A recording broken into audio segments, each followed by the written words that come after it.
प्रत्याशियों की किस्मत ईवीएम में कैद। 12 मार्च को आएंगे नतीजे। ईवीएम सुरक्षा के लिए इंतजाम करेंगे। फरीदाबाद में एडिशनल कमिश्नर गौरव अंतल ने की बैठक। स्वच्छता सर्वेक्षण को लेकर की गई बैठक। समराला में पुलिस ने लगाए हाईटेक नाके। पुलिस ने सैकड़ों किसानों को रोका। समराला चौकी के बाहर लगाया पक्का मोर्चा। कुरुक्षेत्र में हजारों एजेंट का प्रदर्शन। एजेंट्स ने सीएम आवास के बाहर दिया धरना। नमस्कार, स्वागत है आपका आज की खबर में। मैं हूं आपके साथ महबूबा शर्मा। बढ़ते हैं पंजाब हरियाणा की बड़ी खबरों की ओर। फरीदाबाद में नगर निगम चुनाव की वोटिंग के बाद 45 वार्डों के प्रत्याशियों की किस्मत ईवीएम में कैद हो गई है। नतीजे 12 मार्च को आएंगे। ईवीएम की सुरक्षा के लिए स्ट्रांग रूम बनाए गए हैं, जहां 2 स्तरीय सुरक्षा व्यवस्था है। इंडियन रिजर्व बटालियन और जिला पुलिस तैनात है। साथ ही सीसीटीवी से निगरानी की जा रही है। प्रत्याशी भी सीसीटीवी के जरिए ईवीएम की स्थिति देख सकते हैं। सिक्योरिटी 2 लेयर की सिक्योरिटी कर रखी है यहाँ पे। इनर लेयर के अंदर इंडियन रिजर्व बटालियन और आउटर लेयर के अंदर डिस्ट्रिक्ट पुलिस। काफ़ी पुलिस लग रही है सर। अब टोटल तो स्ट्रेंथ नहीं बता सकता। सीसीटीवी 8-10 सीसीटीवी लग रहे हैं पूरे कैंपस के अंदर, जिनका डायरेक्ट कंट्रोल डीसी ऑफिस में भी, एसडीएम ऑफिस में भी। स्ट्रॉन्ग रूम 100% सुरक्षित है। सिक्योरिटी फरीदाबाद नगर निगम द्वारा ड्रेन और खुले नाले में सेफ्टी टैंकर के द्वारा गंदा पानी डालने वालों के खिलाफ कार्रवाई की जाएगी। नगर निगम ने ऐसे निजी सेफ्टी टैंकर वालों के खिलाफ 5,000 रुपए जुर्माने का प्रावधान किया है। स्वच्छता सर्वेक्षण को लेकर एडिशनल कमिश्नर गौरव अंतल ने बैठक की। बैठक में ज्वाइंट कमिश्नर ध्वजा एक्सपर्ट अनिल मेहता, एक्सपर्ट आश्रय और मुख्यालय बिशन सिंह तेवतिया भी मौजूद रहे। बैठक में उन्होंने सभी अधिकारियों को स्वच्छता सर्वेक्षण के लिए किए जा रहे कार्य में तेजी लाने के निर्देश दिए हैं। सैनिटेशन वर्कर हैं, एसआई, एएसआई, सारी इंजीनियरिंग टीम को डायरेक्शन दी है। उसमें सभी ग्राउंड पे प्रोएक्टिवली कार्य कर रहे हैं। जितने हमारे सिटी पीटीज है, कम्युनिटी टॉयलेट, पब्लिक टॉयलेट्स, उनमें जो एश्योर्ड मिनिमम फैसिलिटीज है, उसके लिए भी वी आर मेकिंग एफर्ट्स। दूसरा ये है कि एक सोर्स सेग्रीगेशन है कि अपने जहाँ पे कूड़ा उत्पन्न होता है घर के लेवल पे, वहां गीला और सूखा कचरा हम अलग करके रखें।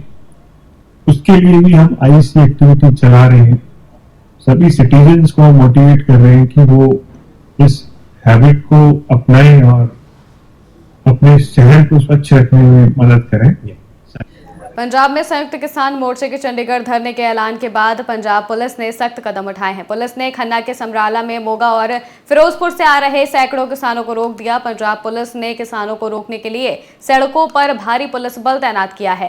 हेडर चौकी के पास करीब 100 किसानों को ट्रैक्टर ट्रॉलियों समेत रोक लिया गया, जहां किसान सड़क किनारे इकट्ठा होकर लंगर और चाय बनाने लगे। लुधियाना रेंज की डीआईजी नीलांबरी जगंदले आईपीएस स्थिति का जायजा लेने पहुंची। उन्होंने कहा कि किसानों को चंडीगढ़ में कानून व्यवस्था की स्थिति को बिगाड़ने की इजाजत नहीं दी जाएगी। ਅਸੀਂ ਤਾਂ ਮੇਰੀ ਤਾਂ ਰਹਿਸ਼ ਲੁਧਿਆਣੇ ਆ, ਅਸੀਂ ਲੁਧਿਆਣੇ ਚੱਲੇ ਆ, ਪਰ ਸਾਡੇ ਨਾਲ ਸਾਥੀ ਜਿਹੜੇ ਇੱਥੇ ਆ ਹੈਡੋਂ ਚੌਕੀ ਦੇ ਸਾਹਮਣੇ ਪੁਲਿਸ ਨੇ ਨਾਕਾਬੰਦੀ ਕਰਕੇ ਰੋਕੇ ਨੇ। ਇਹ ਕੋਈ ਫਿਰੋਜ਼ਪੁਰ ਤੋਂ, ਕੋਈ ਫਰੀਦਕੋਟ ਤੋਂ, ਦੂਰੋਂ ਦੂਰੋਂ ਕੱਲ ਦੇ ਤੁਰੇ ਹੋਏ ਸਾਥੀ ਇੱਥੇ ਪਹੁੰਚੇ ਨੇ। ਦੇਖੋ ਸਾਡਾ ਨਿਸ਼ਾਨਾ ਸੀਗਾ, ਅਸੀਂ ਮੰਗ ਕੀਤੀ ਸੀ 34 ਸੈਕਟਰ ਦੇ ਵਿੱਚ ਸਾਨੂੰ ਸਥਾਨ ਦਿੱਤਾ ਜਾਵੇ ਤੇ ਅਸੀਂ ਉੱਥੇ ਆਪਣਾ ਮੰਗਾਂ ਦਾ ਜਿਹੜਾ ਮਤਲਬ ਧਰਨਾ ਮਾਰ ਕੇ ਸਰਕਾਰ ਦੇ ਸਾਹਮਣੇ ਆਪਣੀ ਪ੍ਰੈਜੈਂਟੇਸ਼ਨ ਪੇਸ਼ ਕਰਕੇ ਪ੍ਰੋਟੈਸਟ ਕਰਕੇ ਅਸੀਂ ਆਪਣੀਆਂ ਮੰਗਾਂ ਲਈ ਉੱਥੇ ਸੰਘਰਸ਼ ਕਰਨਾ ਚਾਹੁੰਦੇ ਸੀ, ਜਿਹੜਾ ਸਾਡਾ ਜਮਹੂਰੀ ਹੱਕ ਹੈ।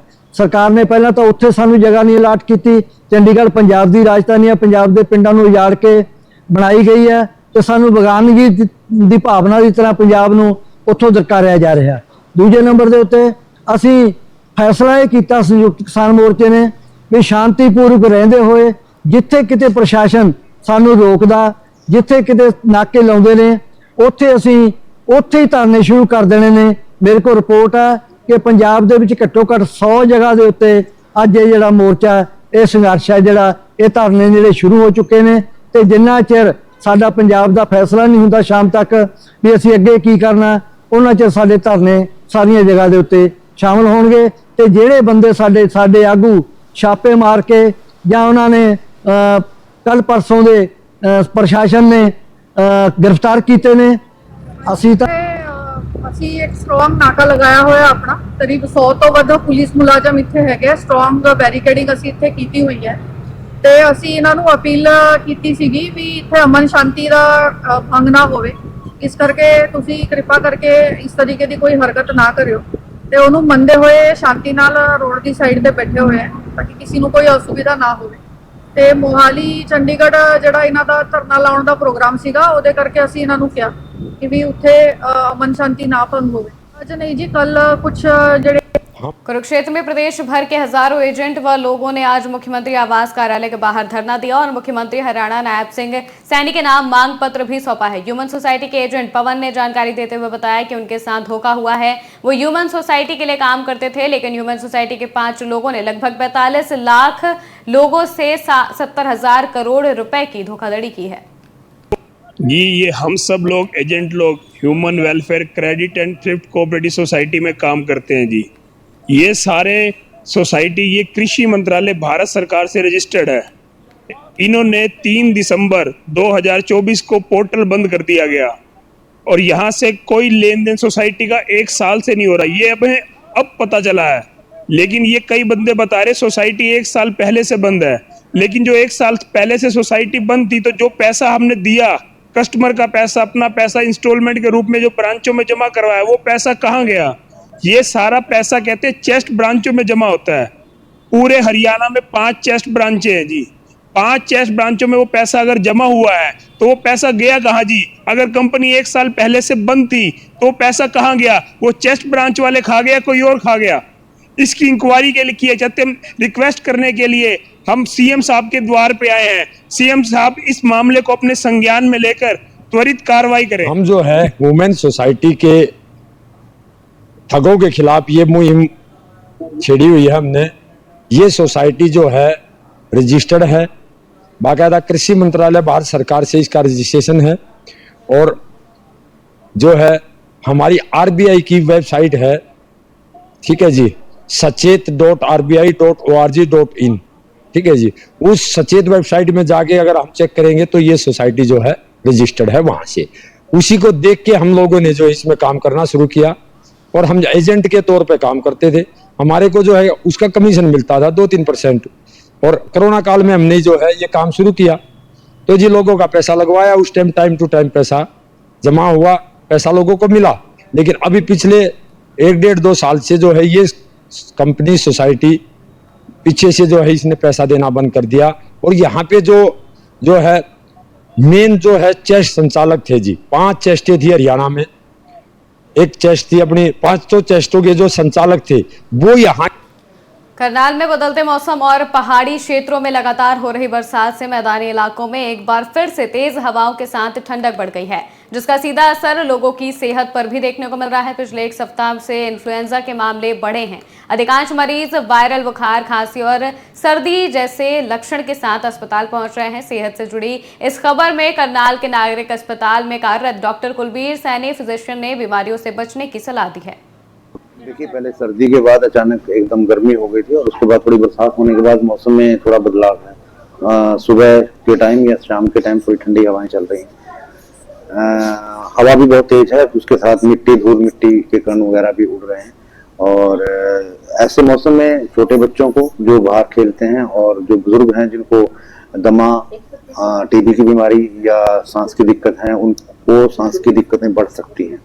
और ऐसा पेशेंट आ भी रहे हैं जिनको सांस की दिक्कतें बढ़ रही हैं, ठीक है। तो ये इस मौसम में बस ये ध्यान रखना चाहिए कि अगर हम शाम को या सुबह ठंडी हवा में बाहर घूमने जा रहे हैं तो हमें एहतियात बरतना है, या तो मास्क पहन के जाएं जिनको सांस की दिक्कत है, ठीक है, और थोड़ा गर्म पानी का सेवन करें, सुबह शाम भाप का सेवन, भाप लें, स्टीम ले लें, और दवाइयों का जो सेवन है वो करते रहें।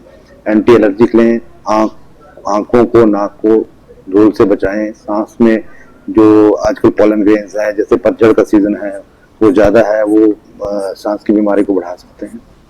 पलवल के नेशनल हाईवे 19 पर स्थित बघौला गांव में एआरएस कंपनी में देर शाम को भीषण आग लग गई। कंपनी में रखे स्क्रैप में शॉर्ट सर्किट से आग की शुरुआत हुई और आग तेजी से फैलकर केमिकल से भरे ड्रम तक पहुंच गई। कंपनी में मौजूद सभी कर्मचारियों को आनन फानन में कंपनी से बाहर निकाला गया ताकि कोई बड़ी घटना घटित ना हो सके।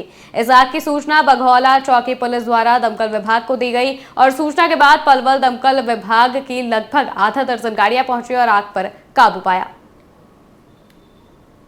पंजाब हरियाणा की बड़ी खबरों में फिलहाल इतना ही। देश और दुनिया की तमाम खबरों के लिए देखते रहिए आज की खबर।